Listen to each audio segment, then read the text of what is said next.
Welcome to Skynomics academy. My name is Sunil Kumar Yadav और आज हम लोग सीयूईटी जो अंडर ग्रेजुएट को हम लोग बहुत अच्छे तरीके से तैयारी कर रहे हैं और उसके तहत आज हम लोग क्या डिमांड को डिस्कस करेंगे।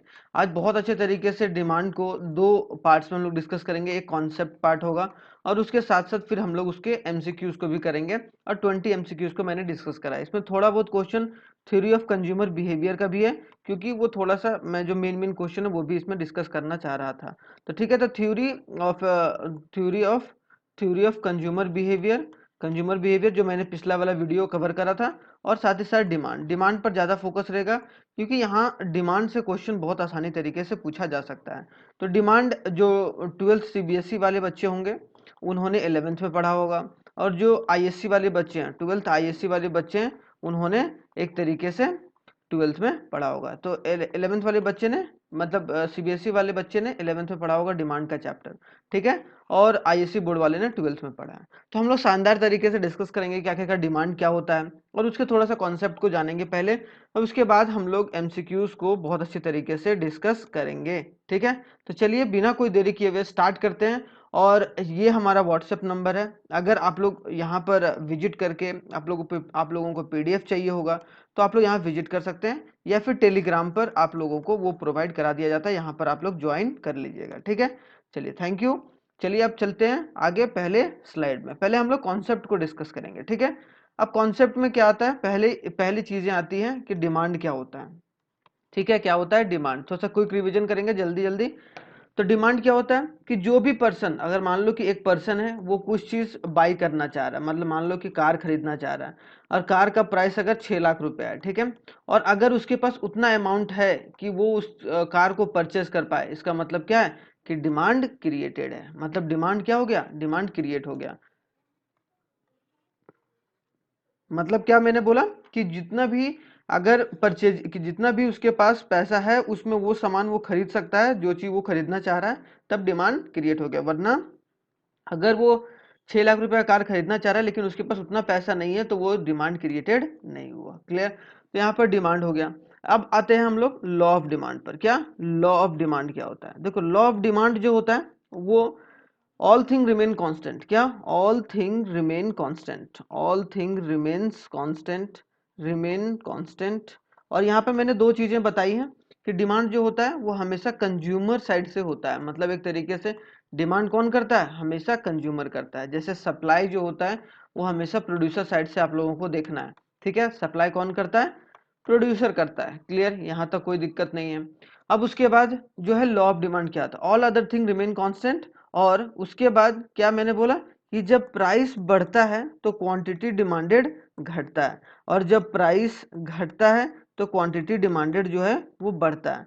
तो ये साथ साथ काम कर रहा है। एक तरीके से क्या हो रहा है कि जब प्राइस किसी भी चीज का, जैसे मान लो कि अभी एक टॉय है, ठीक है, टॉय का प्राइस अगर 50 रुपीज है तो मार्केट में उसे कितना बेचा जा रहा है, मान लो कि 200 क्वांटिटी उसको खरीद रहा है लोग, मतलब 200 क्वांटिटी ले रहा है। अगर उसका दाम 60 रुपया हो जाएगा तो जाहिर सी बात है, या फिर एग्जैक्ट में बता रहा हूँ कि ये क्या होगा 200 से 150 क्वांटिटी लोग लेने लगे, मतलब क्या क्वांटिटी कम कर देंगे। लेकिन जैसे ही इसका प्राइस 40 रुपया हो गया तो लोग ज्यादा इस चीज को, सस्ते सामान को खरीदेंगे। मतलब क्या हो सकता है ये 250 क्वांटिटी हो जाए।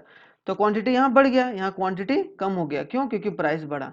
अगर प्राइस बढ़ने पर क्वांटिटी कम हो जाता है तो प्राइस बढ़ने पर क्वांटिटी कम हो जाता है, सिर्फ प्राइस के हिसाब से। और जो दूसरा थिंग होता है वो रिमेन कांस्टेंट रहता है। तो ये चीज हम लोगों ने यहाँ पर सीखा कि लॉ ऑफ डिमांड क्या होता है। तो ये चीज इंपॉर्टेंट है, ये याद रखना है। उसके बाद होता है कि इसका जो स्लोप होता है वो कैसा होता है भाई, तो स्लोप हमेशा क्या होता है लॉ ऑफ डिमांड में, या फिर डिमांड का जो स्लोप होता है वो हमेशा क्या होता है, डाउनवर्ड होता है। डाउनवर्ड होता है, इधर वाई होता है, इधर एक्स होता है, इधर क्वांटिटी होता है, इधर प्राइस। तो हमेशा जो डिमांड का स्लोप होता है, demand slope is always, demand slope is always downward sloping, always in downward. ठीक है, डाउनवर्ड स्लोप होता है, डाउनवर्ड, डाउनवर्ड स्लोप। क्लियर यहाँ तक। अब आते हैं हम लोग कि इलास्टिसिटी ऑफ सप्लाई क्या होता है। क्या होता है इलास्टिसिटी ऑफ सप्लाई, ये चीज याद रखना है। इलास्टिसिटी ऑफ सप्लाई यहाँ से न्यूमेरिकल्स पूछा जा सके, सॉरी, इलास्टिसिटी ऑफ डिमांड।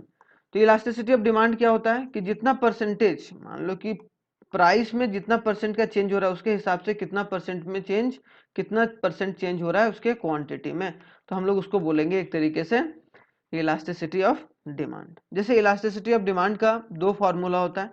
पहला फार्मूला जो होगा वो मैं डिस्कस कर रहा हूँ। क्या होगा? इलास्टिसिटी ऑफ डिमांड को ईडी से लिखेंगे, percentage change in quantity supplied, percentage change in quantity supplied, quantity demanded, sorry बार बार सप्लाई आ जा रहा है, क्वांटिटी डिमांडेड। और दूसरा क्या आएगा? Percentage change in price. Clear? तो ये चीज।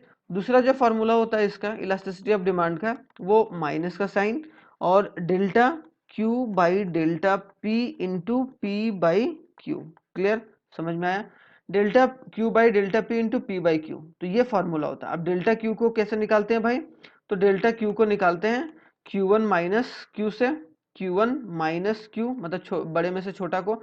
अगर मान लो कि ये बड़ा है तो ये पहले लिख देंगे, अगर ये बड़ा रहेगा तो ये पहले लिख देंगे, ठीक है। और डेल्टा पी को P1 माइनस पी, या फिर अगर ये बड़ा है तो हम लोग इसको आगे लिखेंगे, अगर ये बड़ा रहेगा पी बड़ा रहेगा तो हम लोग पहले उसको लिख देंगे। क्लियर? तो ये बात है, बड़े में से छोटा को माइनस करते हैं। अब यहाँ पर आप लोगों को समझ में आ रहा होगा कि यहाँ नेगेटिव साइन क्यों लगाया गया। तो नेगेटिव साइन इसीलिए लगाया गया क्यों? क्योंकि हमेशा जो डिमांड में होता है वो price is inversely proportional to the quantity, कि प्राइस जैसा बिहेव करता है उसके ऑपोजिट बिहेवियर जो रहता है वो क्वांटिटी का रहता है, मतलब नेगेटिव डायरेक्शन में जाता है। तो ये चीज आप लोग ध्यान में रखिएगा। तो ये इलास्टिसिटी ऑफ डिमांड। अब there is 5 elasticity of demand, 5 elasticity of demand. Elasticity of demand कितना होता है? 5 इलास्टिसिटी ऑफ डिमांड। कौन कौन सा भाई? ये जल्दी देख लेते हैं। जो पहला होता है वो होता है परफेक्टली इलास्टिक डिमांड। क्या होता है? Perfectly elastic demand, perfectly elastic demand. जो दूसरा होता है वो क्या होगा? Perfectly inelastic demand. क्या होगा? Perfectly inelastic demand, perfectly inelastic demand. Clear? ठीक है। उसके बाद जो तीसरा होगा वो क्या होगा? Unitary elastic demand, unitary elastic demand, unitary elastic demand. उसके बाद जो चौथा होगा वो क्या होगा? एक तरीके से इलास्टिक डिमांड। क्या होगा? Elastic demand. Clear? Elastic demand. उसके बाद पांचवा क्या हो गया? In elastic demand. क्या हो गया? In elastic demand, in elastic demand. अब देखो सबका जो परफेक्टली इलास्टिक डिमांड होगा वो अगर elasticity of demand is equal to infinity, इसका अभी मैं बताऊंगा एक एक कर, ठीक है। तो इन्फिनिटी को डिनोट करते हैं परफेक्टली इलास्टिक। अगर elasticity of demand is equal to 0 हो गया तब क्या हो गया? Perfectly inelastic demand. अगर elasticity of demand is equal to 1, unitary से पता चल रहा है 1 यूनिट यूनिट, तो इसका मतलब 1 हो गया, तब हम क्या बोलेंगे उसको? Unitary elasticity of demand. ठीक है। अब आगे अगर elasticity of demand is greater than 1 हो गया तब इलास्टिक डिमांड। अगर elasticity of demand is smaller than 1 हुआ तो इन इलास्टिक डिमांड। क्लियर? अब यहाँ पर एक एक समझते हैं पहले कि इसमें क्या होता है। इसमें दो चीज क्या होता है कि इसमें जो प्राइस रहता है वो कांस्टेंट रहता है, प्राइस चेंज नहीं होता है, लेकिन जो क्वांटिटी हो रहा है वो चेंज हो रहा है। तब हम लोग क्या बोलेंगे? तो मतलब मान लो कि प्राइस जो का तो है लेकिन कहीं ना कहीं क्वांटिटी चेंज हो रहा है, तब हम लोग बोलेंगे इसको कि elasticity of demand is infinity. Perfectly inelastic demand क्या होगा? जब जीरो होगा। मतलब क्या? प्राइस तो चेंज हो रहा है लेकिन जो क्वांटिटी हो रहा है वो कांस्टेंट है। क्या क्वांटिटी है वो कांस्टेंट है। तो ये दूसरा चीज हो गया इलास्टिसिटी। अब यूनिटरी इलास्टिसिटी में क्या होता है कि जितना मान लो 20% अगर चेंज हो रहा है प्राइस में तो 20% ही चेंज होगा क्वांटिटी में। तो सेम चेंज अगर होगा तब हम लोग उसको बोलेंगे यूनिटरी इलास्टिक से। ठीक है। लेकिन इलास्टिक क्या हो जाएगा? Greater than 1। अगर क्वांटिटी चेंज 25% हो रहा है लेकिन जो प्राइस चेंज हो रहा है वो 10% हो रहा है, मतलब क्वांटिटी का जो चेंज हो रहा है वो ज्यादा हो रहा है in the sense of price, तो हम लोग उसको बोलेंगे इलास्टिक डिमांड। ठीक है। अब जो पांचवा होगा वो elasticity of demand is smaller than 1। मतलब क्या? जस्ट उल्टा हो जाएगा। जब प्राइस 20% चेंज हो रहा है मतलब ज्यादा चेंज हो रहा है in compare to the quantity, quantity मान लो 10% चेंज हो रहा है, मतलब एक तरीके से क्या हो गया? Price is greater than the quantity, मतलब change in the price is greater than the change in the quantity, तो हम लोग उसको बोलेंगे इन इलास्टिक डिमांड। क्लियर? यहाँ पर ये 5 चीजें और इतनी चीजों को याद करके जरूर चलिएगा। अब आते हैं पहला क्वेश्चन में। पहला क्वेश्चन हमारे पास क्या है वो देख लेते हैं स्क्रीन पर। पहला क्वेश्चन है the elasticity of demand is given in the formula, कि इलास्टिसिटी ऑफ डिमांड क्या होगा। तो मैंने आपको बताया था कि एक तरीके से delta Q by delta P, ये वाला देखो जस्ट उल्टा कर दिया, इसी को हम लोग अगर delta Q by delta P into P by Q कर देंगे तो कोई दिक्कत है? नहीं। तो इसका मतलब क्या है, इलास्टिसिटी ऑफ डिमांड का ये फॉर्मूला होता है। सेकंड क्वेश्चन आते हैं, suppose an individual buys a 15 units, क्या है कि एक इंडिविजुअल है वो 15 यूनिट बाई कर रहा है of a goods when the price is 15, कि एक इंडिविजुअल यूनिट है, मतलब जब प्राइस 5 रुपया था, मतलब पी जब 5 रुपया था, तब क्वांटिटी कितना परचेज कर रहा था वो 15 यूनिट। बोला what will be happen to the demand when the price of the goods when the price of the goods is increased by 7 per unit and the elasticity of demand for the goods is 0.5। मतलब क्या बोला, elasticity of demand is equal to 0.5 है। Clear. अब उसके बाद बोला कि जो प्राइस है वो बढ़ गया, मतलब P1 इज इक्वल टू 7।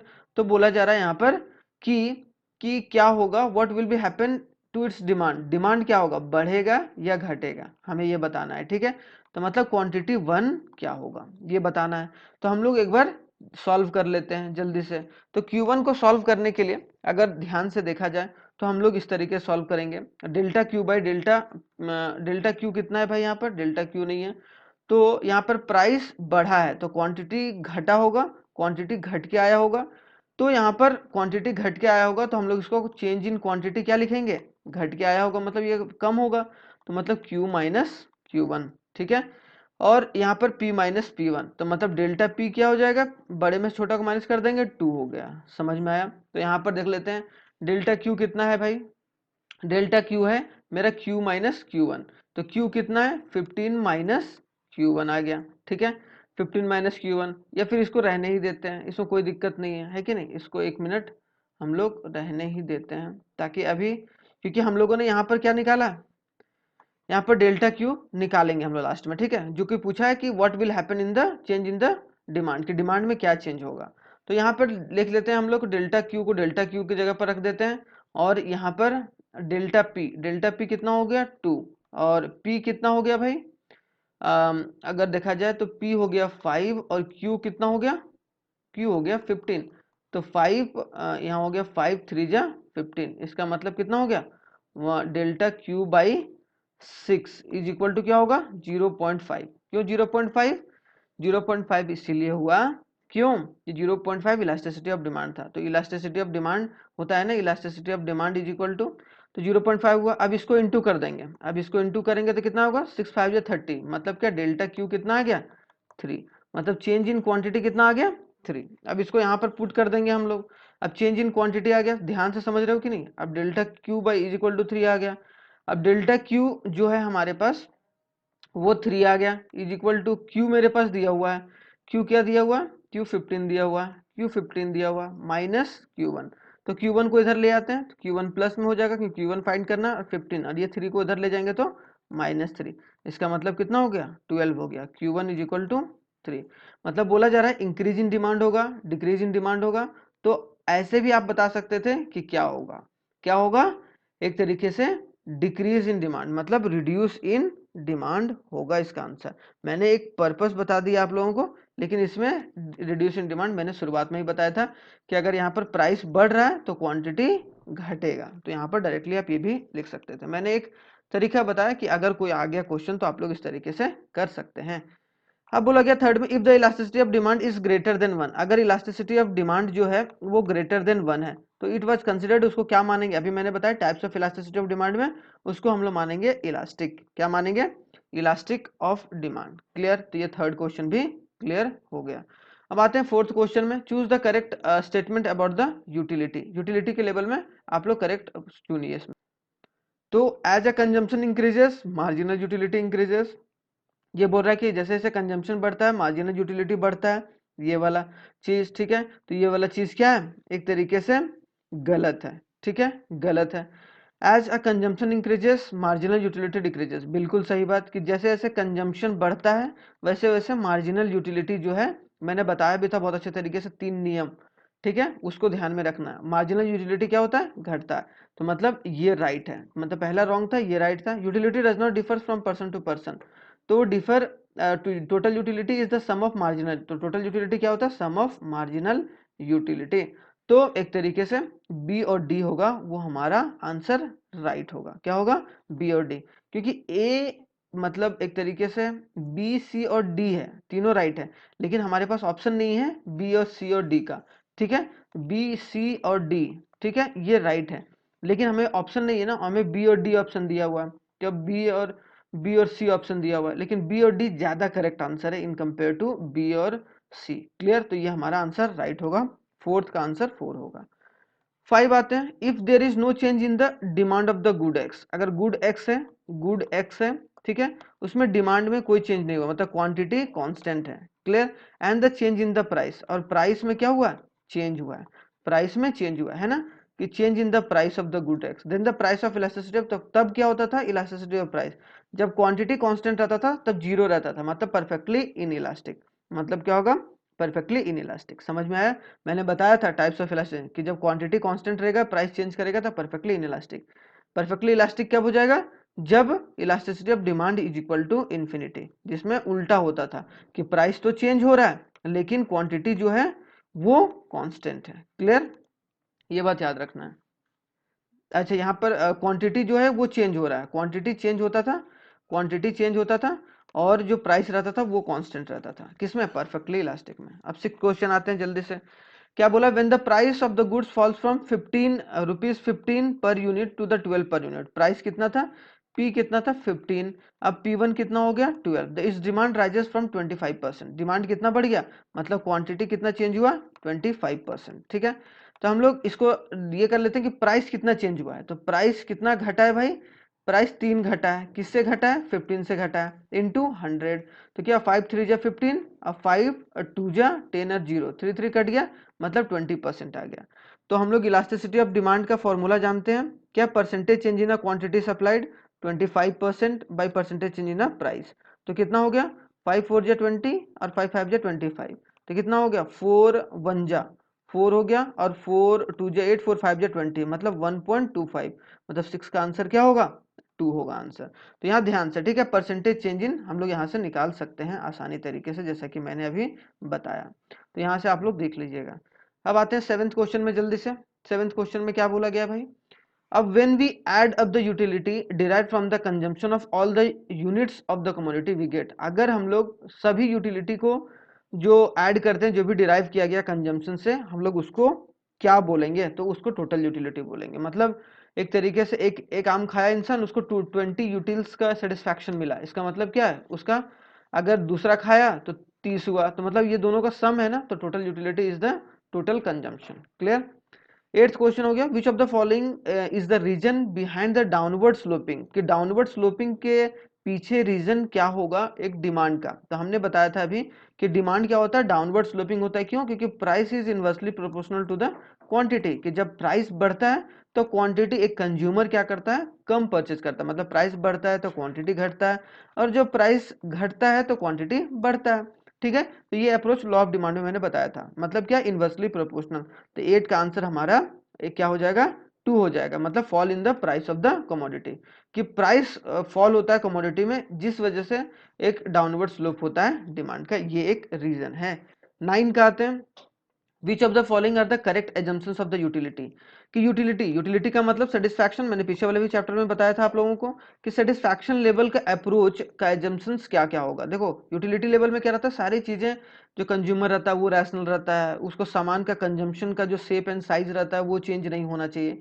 तो पहला बोला है कि price of the commodity is given remain constant, बिल्कुल सही है, तो मतलब पहला जो ऑप्शन है वो हमारा राइट है। ठीक है, ए राइट है। Consumer income is given, consumer का इनकम जो है वो गिवन रहेगा और वो भी कांस्टेंट रहेगा। ठीक है, उसका utility is not measurable in monetary term, बिल्कुल सही बात है कि यूटिलिटी को कभी भी हम मॉनेटरी टर्म्स में, मतलब पैसों से तुलना नहीं कर सकते। तो हमारा ऑप्शन ए और बी करेक्ट है, बी बिल्कुल गलत है, सी बिल्कुल गलत है, बी और सी तो होगा ही नहीं, तो इसका मतलब हमारा ऑप्शन ए और बी जो होगा करेक्ट आंसर होगा। तो 9th वाला क्वेश्चन भी क्लियर हो गया भाई। ठीक है, कोई दिक्कत परेशानी नहीं है। अब आते हैं क्वेश्चन नंबर 10 में, we say that there is a decrease in the demand, हम लोग बोलते हैं कि भाई डिक्रीज इन डिमांड हो रहा है। भाई अगर डिक्रीज इन डिमांड हो रहा है मतलब क्वांटिटी डिमांडेड डिक्रीज हो रहा है, और डिक्रीज क्यों हो रहा है भाई, जब प्राइस बढ़ता है तब। ठीक है, तो क्या बोला जा रहा है व्हेन, तो डिक्रीज इन डिमांड हम लोग कब बोलते हैं, तो ये चीज हम लोग तो fall in the demand with increase in the price, कि जब डिमांड में फॉल होता है और इंक्रीज इन द प्राइस होता है तब हम लोग क्या बोलते हैं कि डिक्रीज इन डिमांड हो रहा है। तो ये 10th वाला भी क्वेश्चन क्लियर हो गया। 11th करते हैं। There is a sudden change in the climate condition, अगर क्लाइमेट में सडन चेंज हो गया, मान लो ठंडे से गर्मी, गर्मी से ठंडे हो गया, ठीक है, resulting in a hot weather, मतलब पहले विंटर था, अब अचानक से क्या हो गया, एक तरीके से समर आ गया, हॉट वेदर में कन्वर्ट हो गया।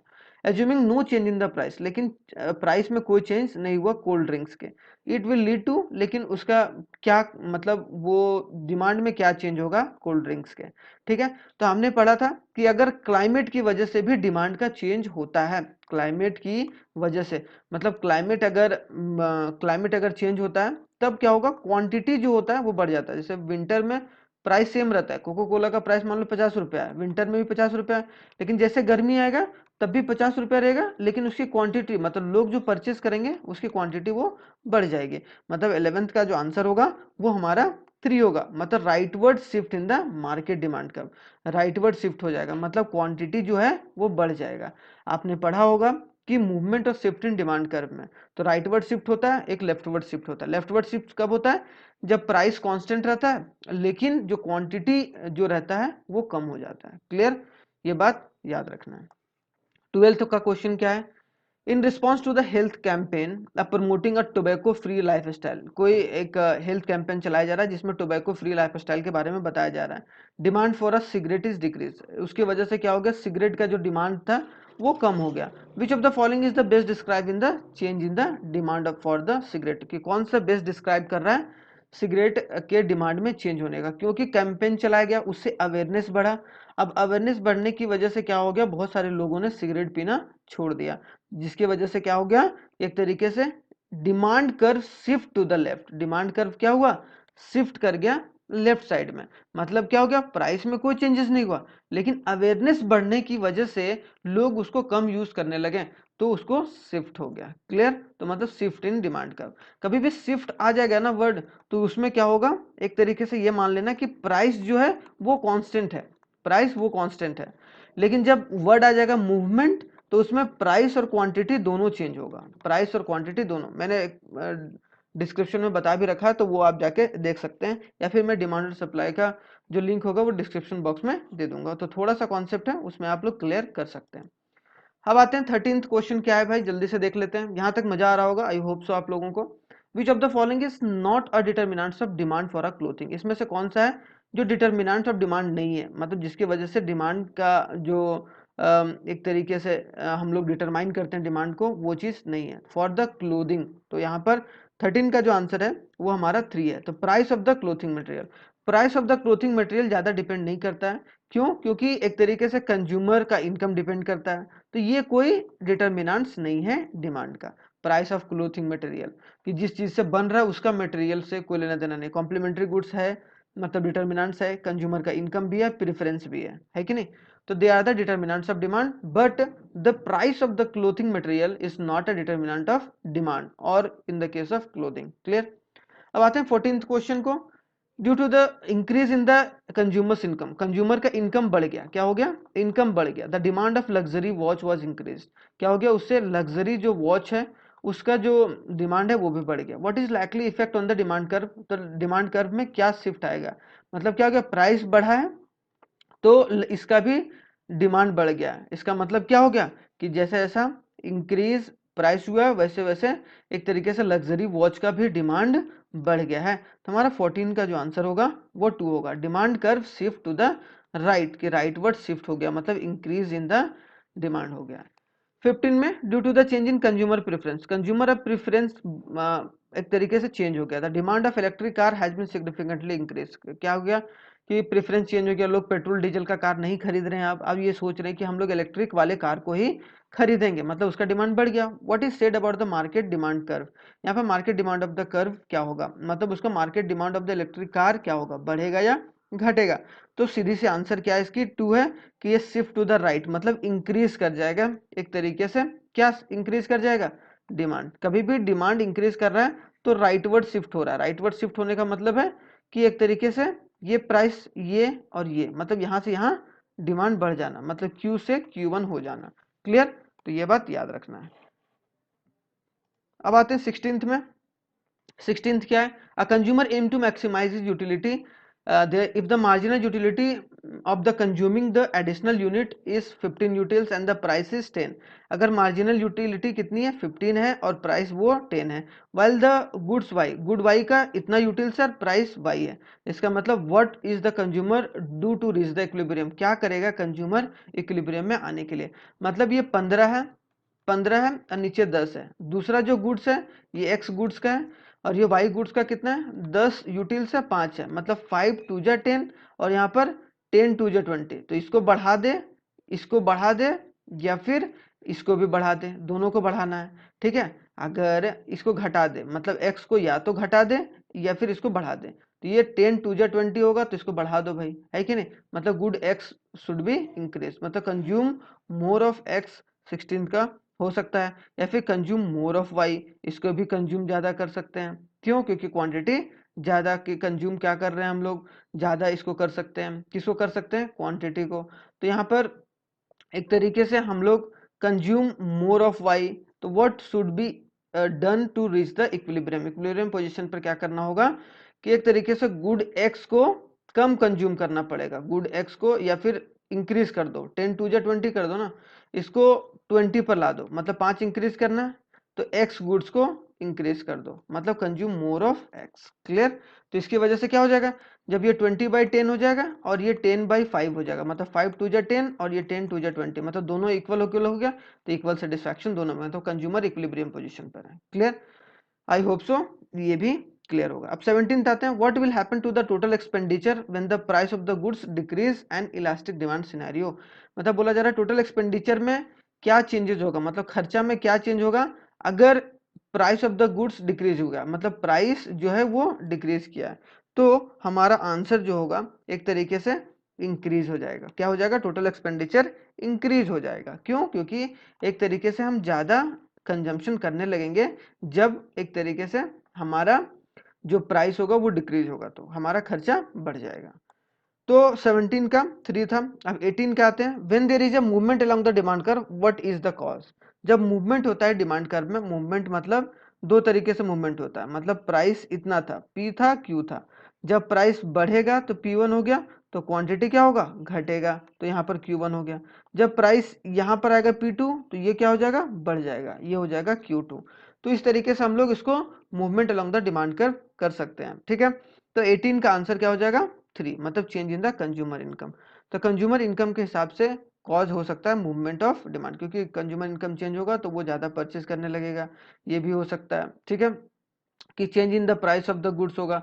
तो सिंपल सी बात है, आंसर हमारा क्या होगा, ओनली बी, कि प्राइस के चेंज यहाँ हो रहा है ना, सिर्फ प्राइस को चेंज कर रहे हैं, प्राइस को इंक्रीज और डिक्रीज कर रहे हैं, उसके हिसाब से मूवमेंट और movement along the demand curve हो रहा है। Movement along the demand curve का मतलब क्या है कि ये क्या हो रहा है कि एक तरीके से कॉन्ट्रैक्ट कर रहा है, कॉन्ट्रैक्शन ऑफ डिमांड कर्व, और ये एक्सटेंशन ऑफ डिमांड कर्व हो रहा है, क्लियर। तो ये बात आप लोगों ने पढ़ा होगा, ये इंपॉर्टेंट है भाई।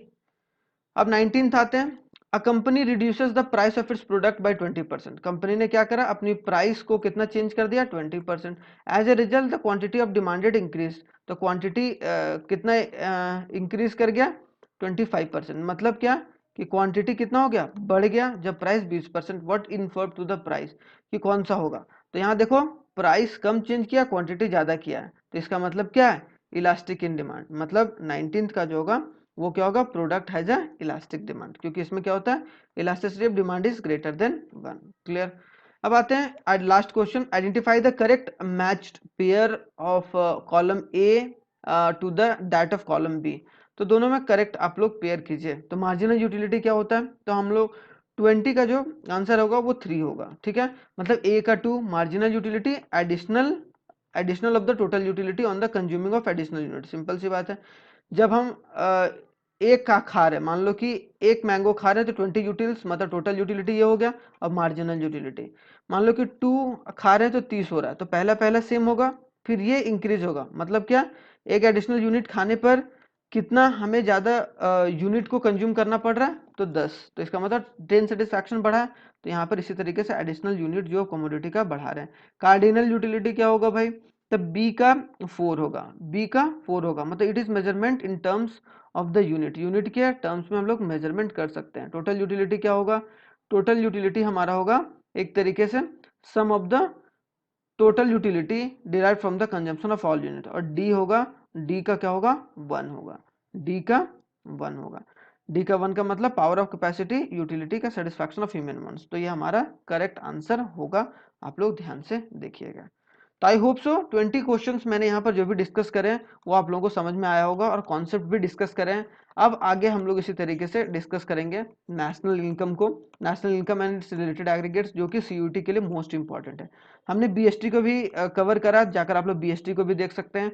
और बहुत ही जल्दी हम लोग क्या करेंगे, एक तरीके से इसके प्रीवियस ईयर क्वेश्चंस PYQs हम लोग सॉल्व करने की कोशिश करेंगे, क्योंकि एग्जाम बहुत नजदीक आ रहा है। 15-16 को आप लोगों को पेपर है बीएसटी और इकोनॉमिक्स का, तो आप लोग देख लीजिए 15 से 16 मई को ये पेपर होने वाला है। डेट शीट भी आ गया है, तो मैंने कम्युनिटी में ये डिस्कस भी मतलब डाल भी दिया, तो वो भी आप लोग देख सकते हैं।